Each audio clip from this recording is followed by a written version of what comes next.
The man being interviewed is Gavin de Becker of Gavin de Becker and Associates, the world's foremost expert on private security and data security. His clients include most of the nation's top politicians, corporate executives, and at least 19 nations.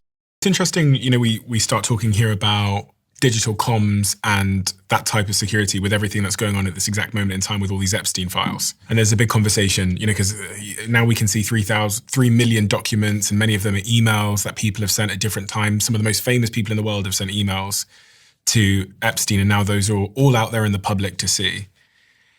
I wondered what your take was on all of this stuff. You must be watching this stuff from through the lens that you've built your career.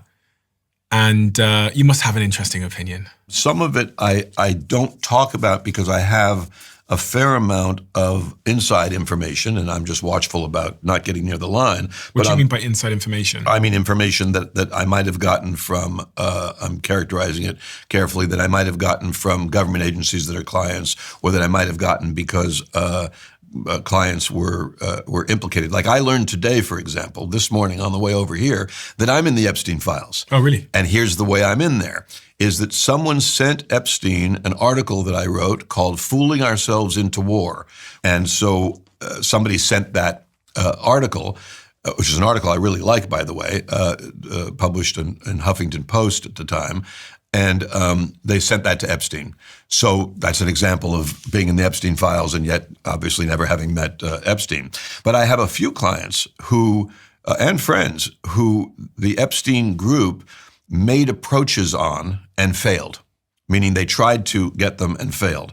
I'll give you one story without naming the person, of course. He goes to meet with Epstein in New York to ask for money for a charity. And Epstein is perceived as this big billionaire, which he was not, by the way, I'll tell you in a second. And Epstein is in a robe, and they're across the desk just like you and I are. And Epstein says, hey, they're finishing the meeting. He says, hey, I'm going to get a massage, hence my robe. You want to get a massage? And through the hallway, my friend can see a massage table and a room and a very cute girl who's the massage therapist, right, dressed like a massage therapist. And so he happened to say no. In fact, interestingly, he happens to not like massage, which is itself, a lot of people would say yes and might even think it would improve my relationship with this guy, Jeffrey Epstein, who I perceive as this rich guy that I'm trying to get money from my charity. Had that happened, what a different world for that person. What a different life. Because in that room is cameras and then eventually audio. It didn't start off with audio, but audio was added later. And then you're getting a hand job, if I'm allowed to say hand job, from somebody who you don't even think about their age, but turns out to be 17. And you are in a world of trouble for the rest of your life. And that's a big piece of what was going on with Epstein, with cameras in that apartment in New York, and eventually audio, cameras and eventually audio at the island. My take on it, and certainly my public take, is that there was a profound blackmail operation going on to the benefit of probably more than one government, but at least one government. And when I said a moment ago he wasn't a billionaire, he wasn't a billionaire. For one thing, his earning path is highly suspect. I'll first tell you what he was. What he was is a construct. He's a created construct. Money, wealth, private jet, private island, fun, not married, young girls, lots of things. So he was a construct. The money. $500 million of money came from Les Wexner, who's a wealthy guy who owns or owned, I don't know what he's doing now, Victoria's Secret, big donator to the state of Israel. And $500 million was transferred to Epstein along with power of attorney to use it and invest it in the ways he saw fit. Quite an unusual, I'm mildly wealthy, but I'm not sending you $500 million, I'll tell you that. The idea that you're doing this is itself extraordinary, but it was probably the funding mechanism for this construct. While it's a real name, Jeffrey Epstein, and he has a real birth certificate and grew up in a real way, the picture that is presented to the world is not authentic. It is not accurate to who he was. And the more you dig into this story, which of course people are doing so much now because of these 3 million documents so far, and videos, by the way, and photographs, there's a lot of material there. It's very interesting to people right now, and more to be learned. But what was actually going on? Why in the world would anybody say, well, there are national security implications to some of this content? That's why some things are redacted. What would that be?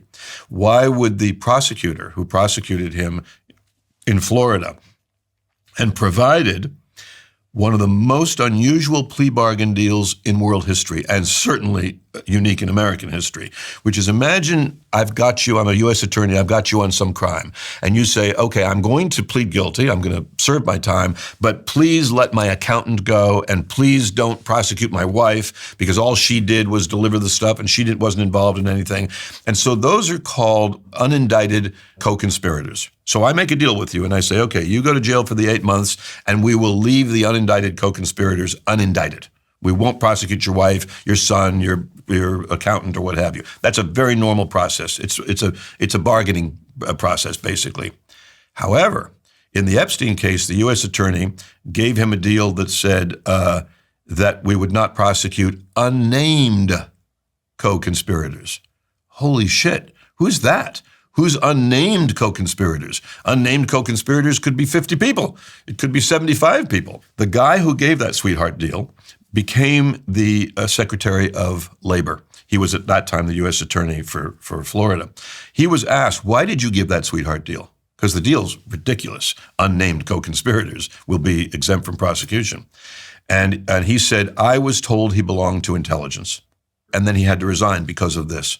There was a lot going on with Epstein, the person who, there's so much of this, but the person who sort of brought Epstein into the world of power and got him his job at, I think, Morgan Stanley, I could have that wrong, but one of those big finance companies, was William Barr's father. William Barr was the Attorney General, who was the U.S. Attorney General when Epstein was killed or died in prison, depending on your choice of reality. So there's so much there, but I won't be the first guest, Stephen, that you've had that says that it was an intelligence operation. Why the U.S. government is reluctant to be more transparent, some of it is national security, some of it is, let's imagine an ally of ours is involved in that operation. So there's a reluctance, and there's a question, it's a little bit like UFOs, could the public handle it, is the question that's always asked in these cases. Meaning, could the public handle it if, for example, the UK was running an intelligence operation inside the United States to control senators and congressmen and powerful executives and powerful figures and scientists? Could we handle it? Could the US public handle it? My take personally, absolutely yes. So you believe that he was an intelligence asset, and it sounds like you believe he was an intelligence asset potentially by a US ally. Yes. So who is that ally? Israel. Yes. So who is that ally? Israel. Oh, yes, intelligence I do. asset. Yes, I do. And Ghislaine Maxwell, just for additional background, but everybody can find it, her father was an Israeli intelligence asset who was so revered. His funeral ceremony was held in Israel, was attended by the prime minister, by I think the last 4 or 5, by every living head of MOSSAD attended. And there were words used in eulogies like he did things for Israel that the world will never know about. There's a lot of good connection there and a lot of good connective tissue, some of which I've shared with you because it's public and some of which I'm not sharing. But that is indeed what I believe, yes. And not just me, by the way. You might already be there, and you've certainly had another guest sit here and former CIA guy, Kirikow, how do you say his last name? Yeah. Am I close to how You're you say close. It's closer than I would get. Okay, good. And he was point blank in saying Israel. So there's no direct evidence, but what people are essentially doing is putting the pieces together to make a picture. There is direct evidence. There's just not direct evidence I'm sharing at this moment. And can you explain to me why recording videos and audio of people getting those kinds of, doing those kinds of things would be a useful asset for this foreign adversary to have? Sure.